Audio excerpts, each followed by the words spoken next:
Bonjour, c'est Lucia de Conscience Yoga et aujourd'hui on va voir en détail la posture de l'arc d'Anurasana.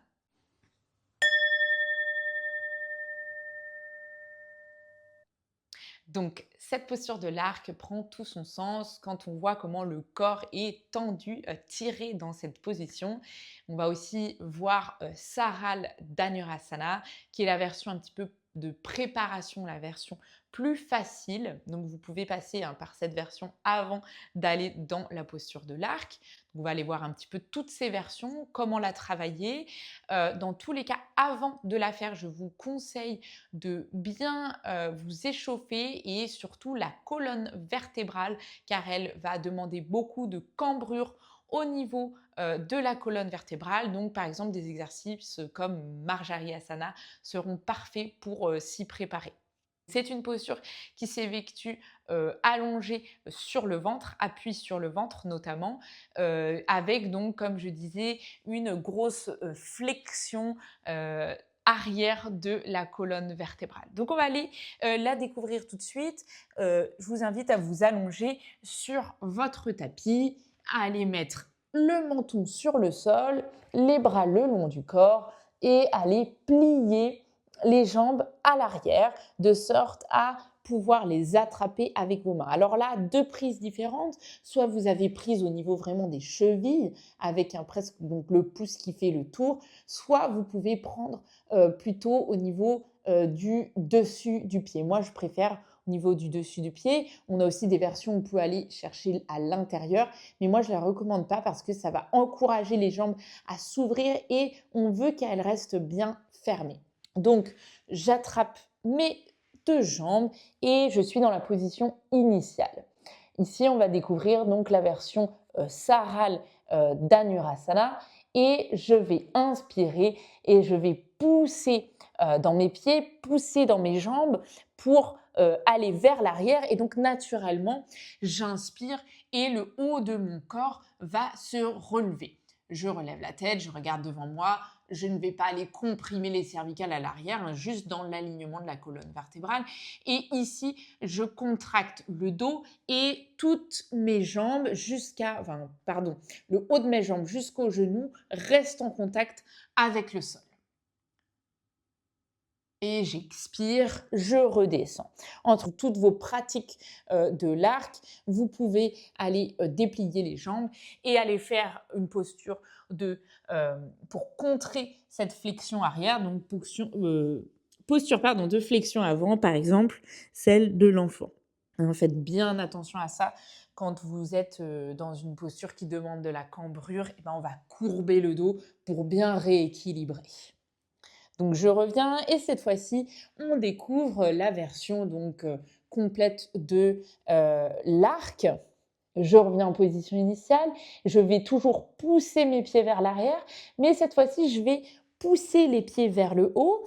Donc là, les cuisses vont décoller du tapis et je vais arriver en support seulement sur l'abdomen. Donc j'inspire, je pousse mes pieds vers l'arrière et vers le haut. Naturellement, ma cage thoracique s'ouvre à l'avant, j'envoie mes épaules vers l'arrière, je contracte le dos. Je vais essayer d'ouvrir la cage thoracique vers l'avant pour éviter les compressions lombaires. Je regarde vers le haut sans compresser les cervicales. Je fais attention à ce que mes genoux ne s'ouvrent pas sur le côté et voilà, je pousse. Je suis seulement sur l'abdomen. Et là, avec ma respiration, on va avoir une version où on va aller faire des balancements avant-arrière.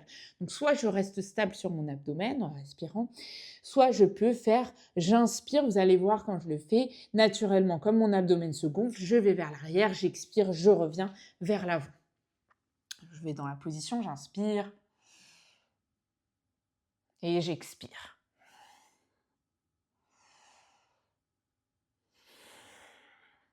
Cette version, elle va encore plus masser tout l'abdomen, même le bassin, ce qui va avoir des effets super sur le système notamment reproducteur. Donc ici, pour travailler, souvent, hein, ce qu'on voit, c'est, l'ouverture entre les genoux qui, s'écarte trop. Donc il peut y avoir la solution, d'aller prendre une sangle, de passer ses jambes à l'intérieur, de régler la sangle, pour que les genoux soient à peu près ouverture des hanches. Vous allez voir, ça va être beaucoup plus facile pour travailler cet axe de hauteur et non pas sur les côtés. Donc je me remets en position. Hein, j'ai positionné la sangle plutôt vers le bas de mes cuisses. Voilà, je reprends ma position. J'inspire et je monte. Et là, comme mes genoux sont bien tendus, bien comprimés, je sens bien que je monte encore plus et je vais vraiment contracter les jambes, les fessiers et le dos. Et j'expire, je relâche. Et n'oubliez pas de faire la posture pour contrer la cambrure. Donc ici, on est dans une posture qui a énormément de bénéfices, mais vraiment qui peut être vraiment avancée pour la colonne vertébrale. Donc faites attention à ça. Pour ce qui est de ces bénéfices, on va avoir donc toute cette pression, ce massage sur la région abdominale va reprogrammer tout le système digestif au complet. Donc super pour les maladies gastro-intestinales par exemple. On va avoir aussi un massage des bénéfices sur tout le système excréteur et de reproduction. Donc là, par exemple, en cas de problème avec les règles, ça peut être très bénéfique. Ça va aussi venir masser le foie, les reins, les glandes surrénales, vraiment énormément de bénéfices. Ça va aussi donc ouvrir la cage thoracique, le système respiratoire. Ça va donc travailler la flexibilité de la colonne vertébrale, venir décompresser les nerfs, corriger la posture, avoir une bonne circulation sanguine.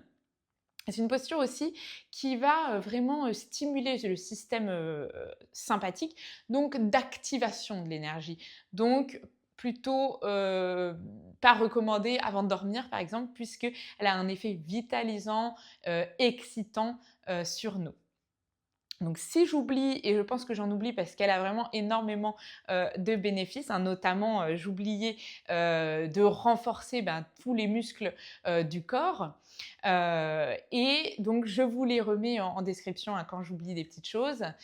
Pour ce qui est des contre-indications, là on va voir toutes les personnes qui ont eu une chirurgie au niveau de l'abdomen, c'est totalement contre-indiqué, notamment si vous souffrez d'ulcères. Après, pour ce qui est de la colonne vertébrale, ça va être pathologie type hernie ou douleur ou cervicale. Il va y avoir aussi pour les problèmes de cœur et l'hypertension artérielle. Donc pour ces cas-là, quand vous avez des maladies particulières, demandez toujours l'avis à un professionnel avant de pratiquer des postures de yoga, hein, même si elles sont pleines de bénéfices. En fait, c'est pas toujours bon de les pratiquer en fonction des caractéristiques de votre corps. J'espère que cette vidéo vous aura été utile. N'hésitez pas à me dire en commentaire si vous voulez que je décrive une autre posture. Et sinon, je vous laisse aller voir toutes les autres vidéos que j'ai fait sur les autres postures. Bientôt découvrir mon site de conscienceyogashala.com sur lequel je travaille énormément pour vous donner la meilleure qualité de contenu. Et vous pouvez également me suivre sur Instagram. Alors, je vous mets tout dans la description de la vidéo et je vous dis à très bientôt.